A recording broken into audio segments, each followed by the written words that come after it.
والسلام على أشرف الأنبياء والمرسلين وعلى آله وأصحابه طيبين الطاهرين. بسم الله الرحمن الرحيم. بسم الله مكرمة دا فتح شوی دا پا اتم کال دا ہجرت باندے پا رمضان المبارک کے پا اتم کال دا ہجرت باندے او دا شپک سو دیش عیسوی کال دا جنوری پا میاش کے دا فتح شوی دا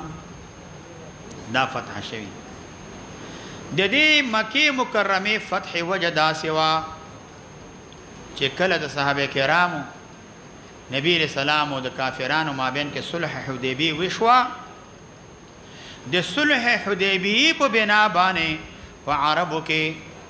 یو دوه قبیلې د دې ډیره زړه دښمنی و. یو قبیله ته ویل کېدل خزاعه.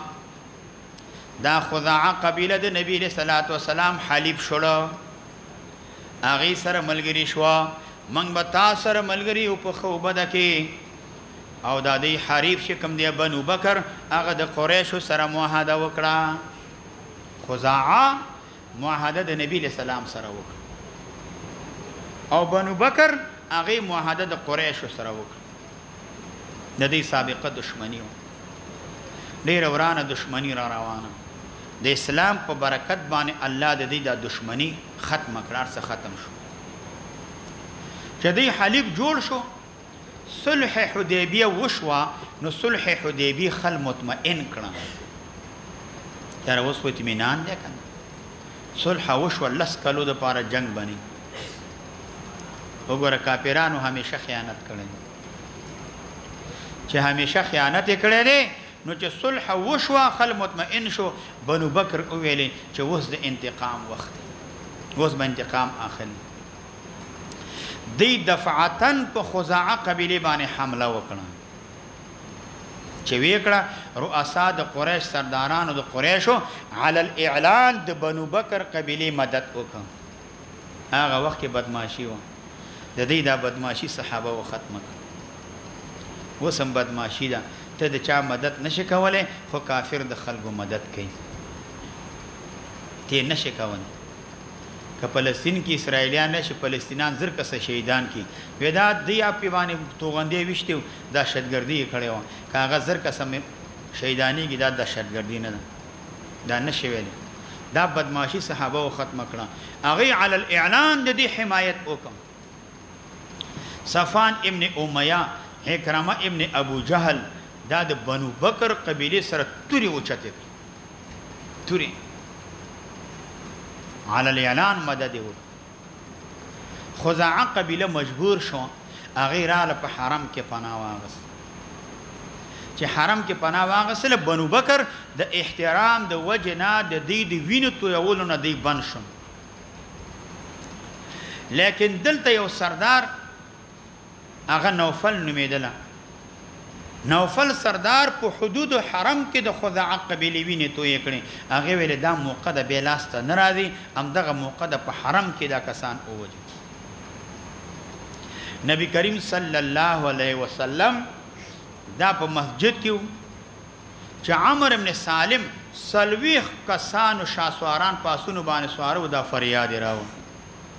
چې تاسو چې کوم قبیله حمایتي و ناغي سره دقه سي چلو شو. نبی کریم صلی الله علیه وسلم په غم کې پریوت. نبی علیہ الصلوۃ والسلام سره سودا شو. قریش ته قاصد ولېګن. وګوره غیرت دې ته ویل کېږي، ایمان دې ته ویل کېږي. زنده قریش دی او ډیر قوي دي سبق او گزاره بو. کافر ته گزاره نه کې. کافر چې داسې کار وکړ د لرګي را واخله لند طرف نه بر خپل باندې ورته او با سبب د سړی زوی کی. گزاره مکوا. خیر ده خیر نه ده شر ده در باندې اخته کیږي. نه په سپیړه وهله د باز بل ور بد باندې پسیر سوري. دا کار مکوا. سترګې پرګه کا کافر ته غیرت نه کار وهله. بے غیرته کېږي ما د کافر په مقابله کې. کافر ته وګورو، غیرت ته وګورو، نا مسلمان ته وګورو، شوپو نا سنت ته وګورو، دا غیرت ته وګورو. داسې مسلمانانو باندې دا روبه دا د پیسو د وجه نه دي. پیسو د وجه نه مسلمانانو دا ذکرې لکه وخت پیسې ورته ورکا وی راځه وی څه وکړو څه چې کې کوه اوس پیسې دې راکړه اوس چې څه پې باندې کوي مسلمانانو باندې کافرې کوي پیسې ورکړي هر شی چې پې کوي قیاما وقعودا ومستجعا چې هر طرح نه فاتو حرثکم انا شئتم بس پروا نه لري فاتو حرثکم انا شئتم خبره نبی علیہ السلام په غم کې واقع شو چې دا زما حلیف وتی ته لګانو داسې کار وکړ قاصد قریشو ته ولېږل وی قریشو 3 شرطونو کې به یو شرط خامخا منیا د دینه ما سوا بل لار نشته کافر ته داسې سخت جواب ورکا کافر په لړزه کې ریشي سخت جواب ورته ورکا وی یو خبره دادا دا کم کسان وجلی دیت به ورکي یو یا د حمایت د بنو بکر پرې دی توبه چې حمایت هم کړي بیا پرېګو بیا باندې کو او دریم دا چې اعلان وکي د کسر د چا د معاهده د حدیبی چې حدیبی معاهده چې کم د نن ما تشوا د دومره په غرور او تکبر کې و خرد ابن عمر هغه اعلان وکوي شرط ثالث مونږ ته قبول دی بس معاهده ما تشوا مونږ حمایت کړی دی نه غوندم کړی معاهده ما تشوا قاصد ورغه پیغمبر علیه الصلاۃ والسلام چې قاصد راغه نبی علیہ السلام د قریش هغه نه بعد په خیمانه شو نبی علیہ السلام علیه معاهده ما تشوا نو دی وخت پورې قبایل ډیر مسلمانان شي او اطرافو کې حدیبیه کې 1400 کسانو و چې فتح د مکی ته ذل لزر صحابه کرامو ته رسیدلی اسلام خور شوی دی قوت حاصل شوی میلاو شوی دی چې دی په خیمانه شو ابو سفیان ولېګل وی معاهده نوی کو نبی کریم صلی الله علیه وسلم ترا معاهده نه کو نبی علیہ السلام بالکل جواب ورنه خبره وکړي نه هو نه داسې په عزت کې په احترام کې ځان اوسات ابو بکر ته ورغه عزت عمر ته ورغه داسې ورته نه عزت معاهده ماته کړې د لګانو اوس راغلی سي معاهده نه کوي هیڅ جواب ورته ورنک دې ته ایمان وای دې ته قوت وای مونږ د کافر ګوته دسه کې مونږ یو سپېته میله ورته کلی کې کله شو دا زمون مسلمانانو حال جواب د سره ورنک ابو سفیان ویل دا څنګه سي مخلوق ابو سفیان ولغه جمعه ته ورغه چاغي جواب ورنک فاطمه رضی الله عنها ته ورغه هغه دا خزو دې کې کار نشته دا سړو کار زمون په کې سوې منه دا خو د نبی رسول الله د دې کار دی فاطمه رضی الله عنها ته حسن رضی الله عنه 15 کلو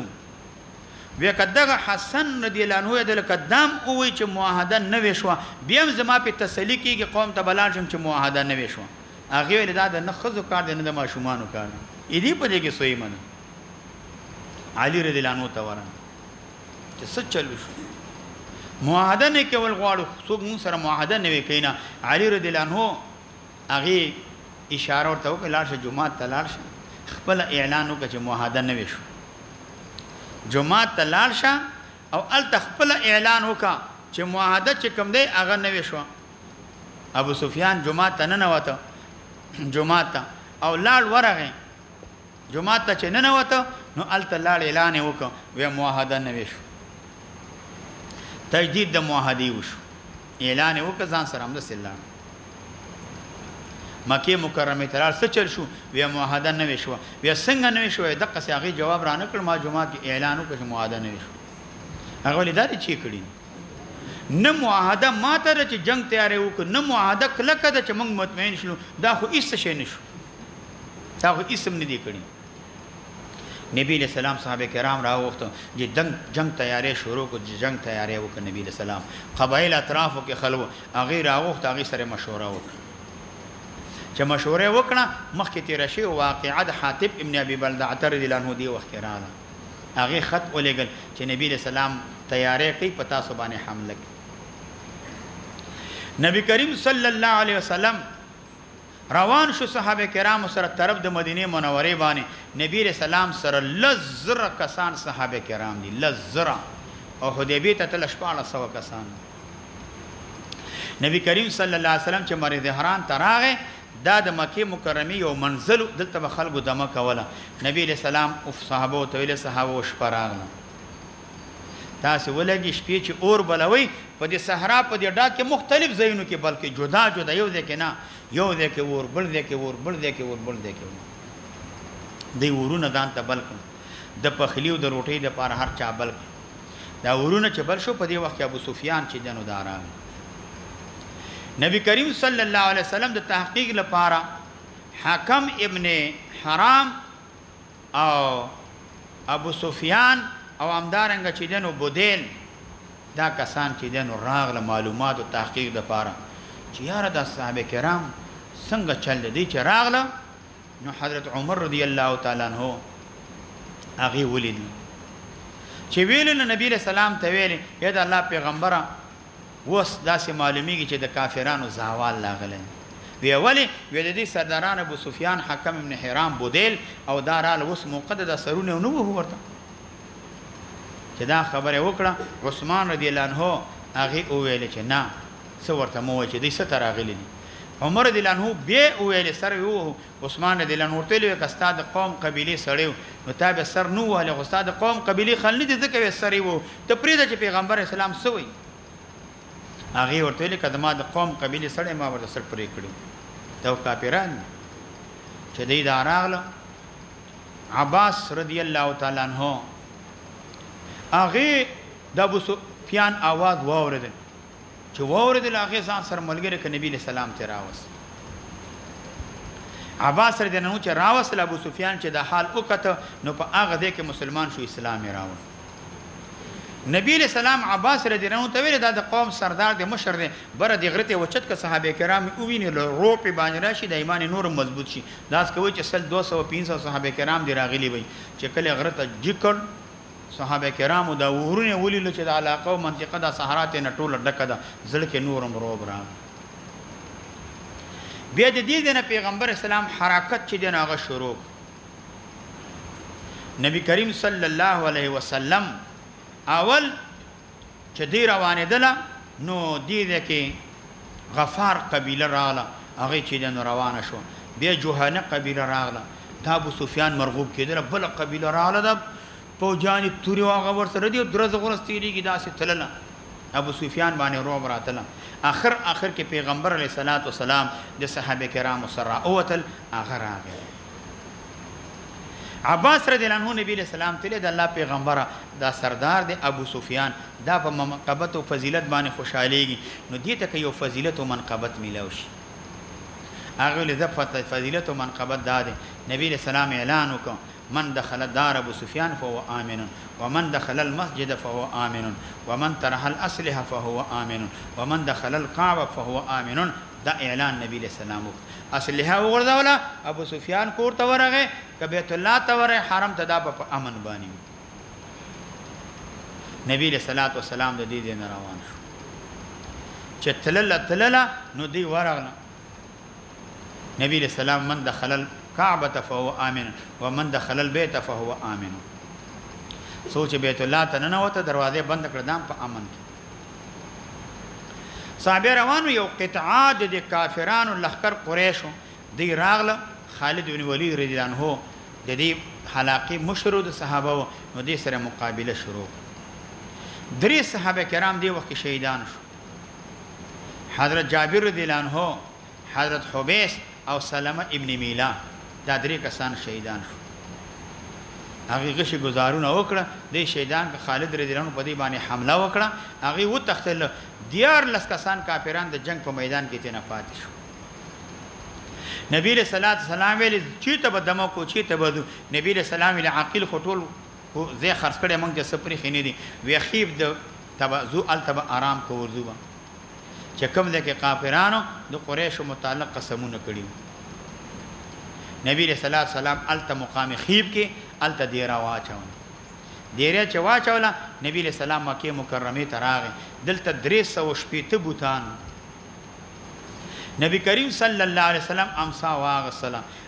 واغسلا او دا یو بوت به داسې وهلا ویل وجاء الحق وذهق الباطل ان الباطل كان زهوقا دز به ورک بوت بیا مات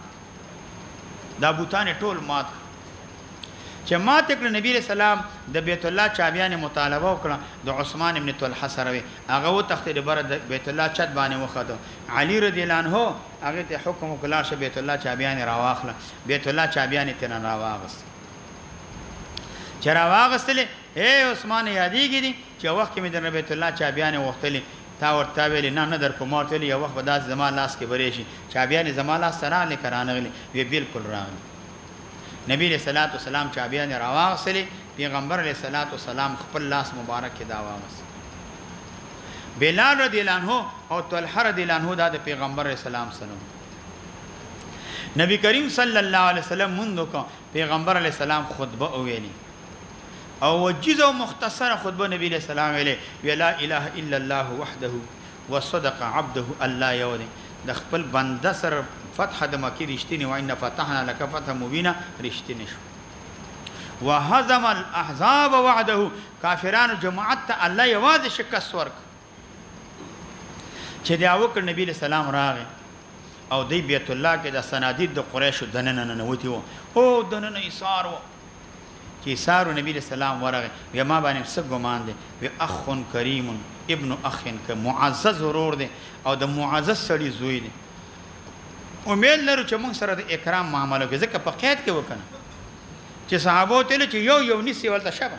کله خوي دا سرونه دې کاټ کوي اختیار خو نبی علیہ السلام د بیت الله دروازه پیته د قریش پکې ولاړ دي یا څنګه یې طبيعت برابر یزما باندې څه ګمان کوي وی اخ کریم ابن اخ کریم نبی علیہ الصلوۃ والسلام دومره صلی رحمی ورسره و دومره صلی رحمی